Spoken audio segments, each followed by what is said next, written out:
वजह ये मानते हैं कि आपने देखा कि जब पीएम आवास के सामने धरना राहुल जी दे रहे थे तो भागते भागते अखिलेश जी वहाँ पहुँचे और उसके बाद पुलिस ने उनको टान करके पहुँचा दिया वहाँ जहाँ उनको पहुँचाना था।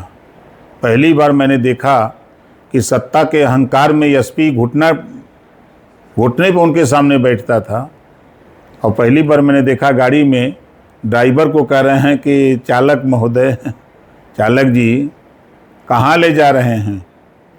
तो राहुल की ताकत बढ़ रही है और अखिलेश जी की ताकत घट रही है। उसका कारण देखिए, आप सोशल मीडिया पे अगर वॉच करेंगे तो बड़ी संख्या में यादव और मुसलमान योगी जी और मोदी जी के काम से संतुष्ट हैं। तो जब यादव और मुसलमान ही उनका मूल बेस है, जब वो उनके यहाँ से हट रहा है, आप रिजल्ट उठा के देखिए 2022 का, 2024 का, कांग्रेस जो वोट हासिल किया है, तो तुलना दोनों की करिए तब आपको समझ में आएगा। अब कांग्रेस का विषय है, वो 200 पर लड़े, 403 पर लड़े, अब तो उनका विषय है, हमारे कहने पर तो वो। मैं इस नाते कह रहा हूँ कि आप बताइए, जब अखिलेश जी की सरकार थी तो रहरी के खेते में, सरसों के खेते में पेपर खरीद के ले जाकर वहाँ बैठ के बच्चे लिखते थे, नकल खुलेआम कराई जाती थी और नौकरी बेची जाती थी। योग्य बच्चों को अयोग्य करते थे, अयोग्य को योग्य करते थे।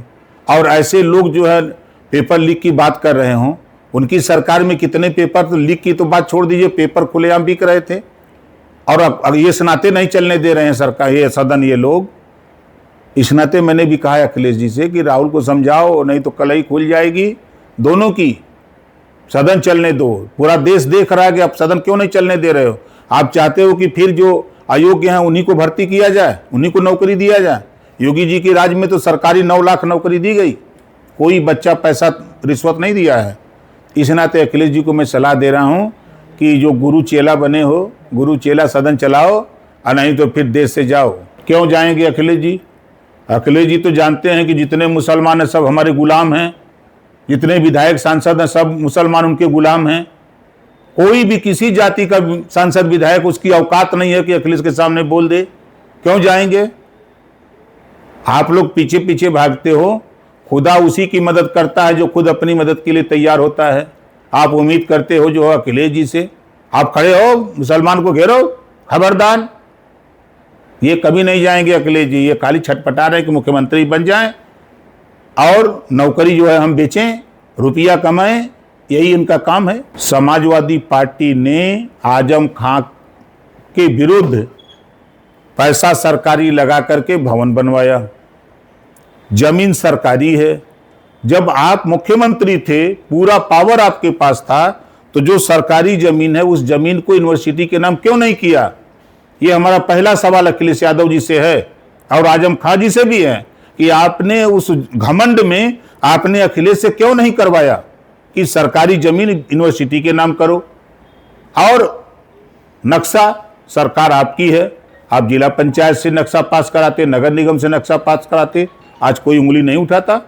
लेकिन अखिलेश जी तो खुद चाहत रहे कि इनकर न नक्शा पास हो, जमीन सरकारी रहे। तो आगे चल के जब आजम खां, अखिलेश जी तो सोचे थे कि आगे हमारी सरकार आएगी तो हम इसी में घेरेंगे उनको, और दुर्भाग्य से बिलाड़ी के भाग से सिकहरे टूट गया, सरकार चली गई।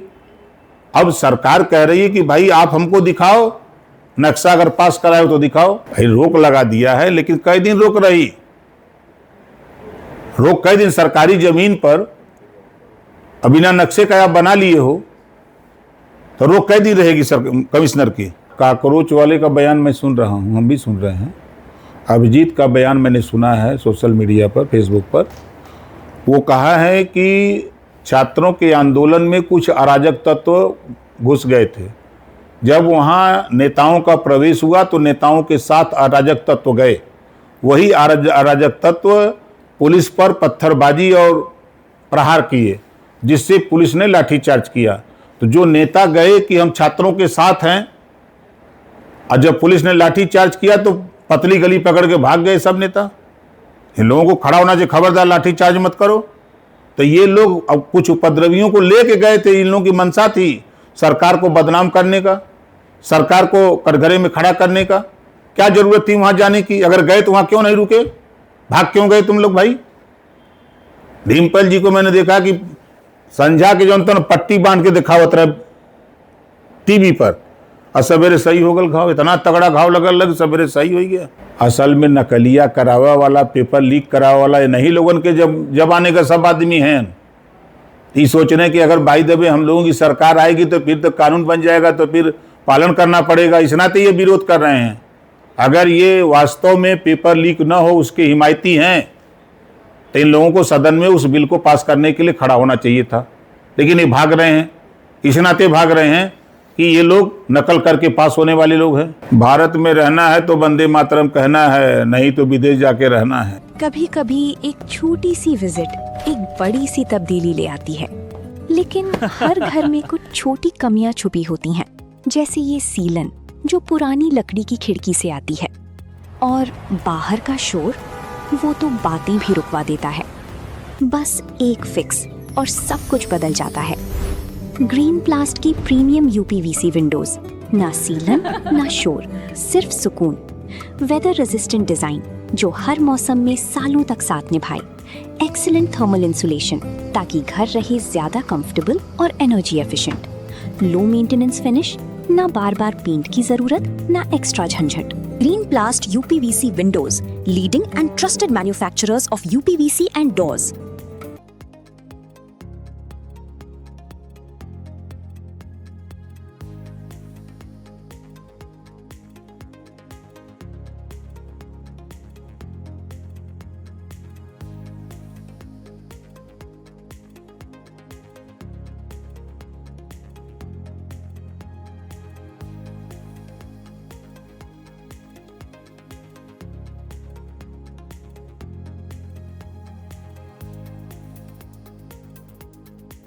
चुनावी समर में आया इंडिया का महासर्वे, विधायकों का रिपोर्ट कार्ड, जनता जनार्दन देगी नंबर। टिकट से पहले भरोसे की बाजी, 5 साल के इम्तिहान का परिणाम, काम या सिर्फ वादों का जंजाल। आप अपने विधायक को फिर देना चाहेंगे एक और मौका?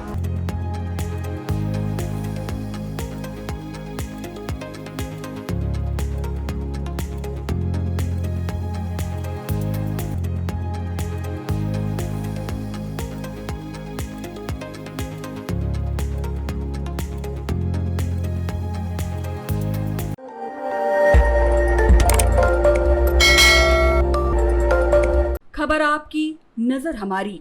देखते रहिए आई इंडिया।